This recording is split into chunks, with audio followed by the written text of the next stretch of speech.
গত 15 বছর ধরে গুম নির্বাচনকে হাইজ্যাক করে তারা ক্ষমতায় ছিলেন। তাদের ক্ষমতার উৎস কখনোই বাংলাদেশের জনগণ ছিল না, তাদের ক্ষমতার উৎস ছিল শুধুই মাত্র ভারত। এখন যে সংকটটি চলছে এটা সংকট তো নিঃসন্দেহে, কারণ সংকট না থাকলে তো দেশে সংবিধানের বাইরে গিয়ে একটি অন্তর্বর্তীকালীন সরকার গঠন করার প্রয়োজন হতো না। এটা 15 বছরে একটা ফ্যাসিবাদী শাসন ব্যবস্থার বিলোপ ঘটেছে।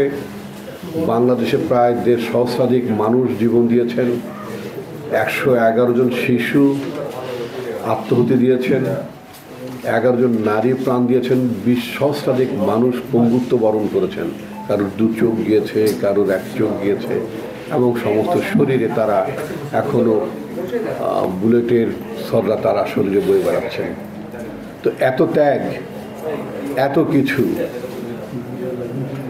মামলা মোকদ্দমা উনি যেটা বললেন মিস্টার মাসুদ বা মাসুদ তিনি বললেন মামলার কথা আপনারা যারা দেশে থাকেন আপনারা সবাই জানেন। এখানে যারা বিএনপির অ্যাক্টিভিস্ট আছেন, নানাভাবে যারা যুক্ত আছেন বিএনপির সাথে বা বিরোধী রাজনীতির সাথে, আপনারা অনেকেই মামলা খেয়েছেন। সুতরাং এটা নাই বলি, কারণ এটা রাজনীতি করলে আপনার মামলা খেতে হয়, জেলে যেতে, এটা খুবই স্বাভাবিক বিষয়। কিন্তু গুম হয়ে যাওয়াটা তো কোনো স্বাভাবিক বিষয় না, খুন করে ফেলাটা তো কোনো স্বাভাবিক বিষয় না,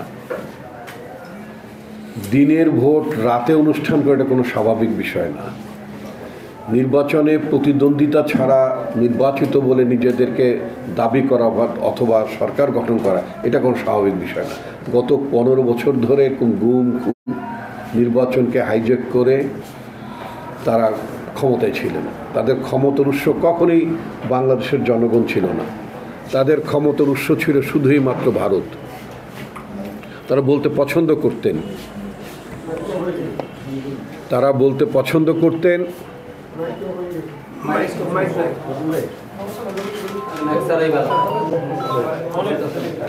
পছন্দ করতেন দিল্লি আছে তো তারা আছেন। ওবায়দুল কাদের আওয়ামী লীগের সাধারণ সম্পাদক, এটা আমার কথা বলছি না, অর্থাৎ আমি তাদেরকে অ্যাকিউজ করছি না, তাদের উপর দোষ চাপাচ্ছি না। তারা যেটা নিজেরা বলেছেন সেটা হচ্ছে যে ওবায়দুল কাদের সে বলেছিলেন যে দিল্লি আছে তো আমরা আছি তো দিল্লি আছে। তারপরে বলতেন দিল্লির সাথে সব ফয়সালা হয়ে গিয়েছে, অর্থাৎ তাদের ক্ষমতার উৎস ছিল দিল্লি। তো দিল্লিকে যদি ম্যানেজ করা যায় তাহলে তারা ক্ষমতায় থাকতে পারবেন।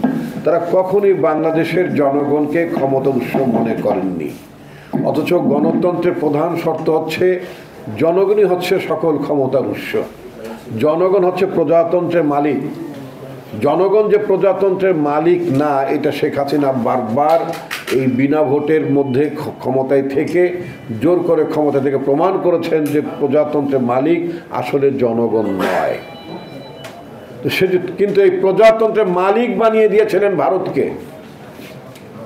আমরা নামে মাত্র স্বাধীন ছিলাম, আমরা বলতে পছন্দ করতাম, বলতে ভালোবাসতাম, কারণ আমাদের ভালোবাসা আবেগের জায়গাটা তো আমাদের মুক্তিযুদ্ধ।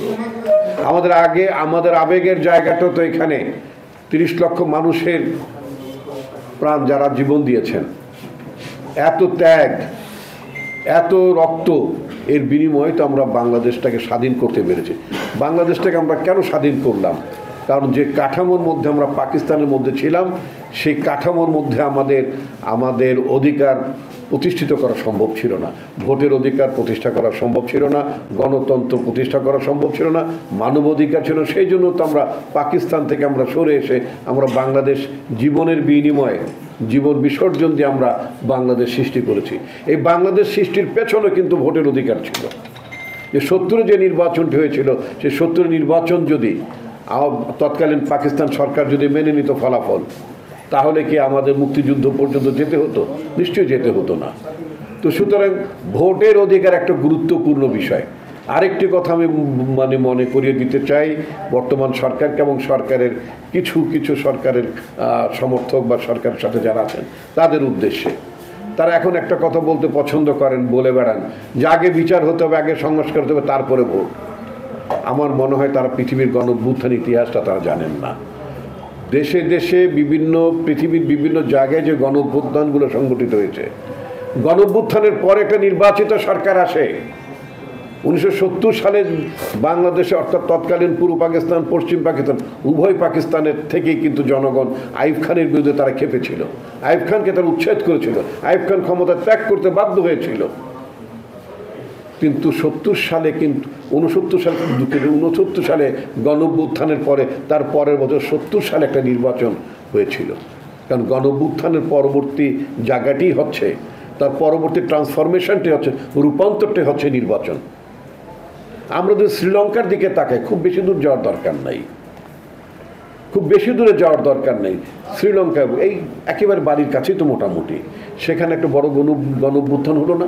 ওই দেশের ওই প্রজাতন্ত্রের মালিকেরা প্রেসিডেন্টের শয়নকক্ষে সেই পালঙ্কের মধ্যে বসে পা তুলে দিয়ে তারা যে প্রজাতন্ত্রের মালিক এটা তারা দেখিয়ে দেন নাই? রেখে দিয়েছেন তো অভ্যুত্থান তো হলো। ওখানকার প্রেসিডেন্ট পালিয়ে গিয়েছিলেন, রাজাপাকসের ভাই পালিয়ে গেছেন, রাজাপাকসে পালিয়ে গিয়েছিলেন। তো তারপরে কি ফলাফলটা? এরপর তো নির্বাচিত সরকার, দ্যাট ইজ দ্য সলিউশন। আমরা যদি তিউনিশিয়ার দিকে যদি তাকাই, সেখানে কি ওর গণঅভ্যুত্থান হলো, নির্বাচন। আরব স্প্রিং, আরব বসন্তের নাম আপনারা নিশ্চয়ই সবাই জানেন, আপনারা প্রত্যক্ষ করেছেন। এই আরব বসন্তের পরে যে জাগরণ ঘটেছে, যে বিভিন্ন দেশে দেশে যে জাগরণ ঘটেছে, স্বৈরাচারী সরকারগুলো যখন পতন ঘটেছে, তারপরে ফলাফলটা কি? ফলাফলটা নির্বাচন। সুদানের কি নির্বাচন, সমস্ত জায়গায় নির্বাচন, স্লোভাকিয়া নির্বাচন হচ্ছে একমাত্র সলিউশন। কারণ নির্বাচন যদি প্রকৃতপক্ষে একটা ভালো নির্বাচন হয়, তাহলে সরকার জনগণের কাছে জবাবদিহিতা করে। কারণ জনগণ চায় তার ভোটে এমপি হবে, সেই এমপিদের ভোটে প্রধানমন্ত্রী হবেন। তো সুতরাং ভালো কাজ না করলে, যদি গণতন্ত্রের প্র্যাকটিসটা থাকে, ভালো কাজ না করলে জনগণ তাকে আর দ্বিতীয়বার ক্ষমতা আসতে দেয় না, এবং ক্ষোভের মধ্য দিয়ে সেই সরকারের পতন ঘটে। শুধু ডেমোক্রেসি ইজ দ্য অ্যান্সার। সারা পৃথিবীতে গণতন্ত্রের মধ্য দিয়ে আপনি দেখবেন যে এই যে উনি ব্রিটেনে থাকেন, আমাদের রূপম রাজ্জাক ব্রিটেনে থাকেন, আমি নিজেও মাঝে মধ্যে কাশ্মীরকালে মাঝে মধ্যে দু একবার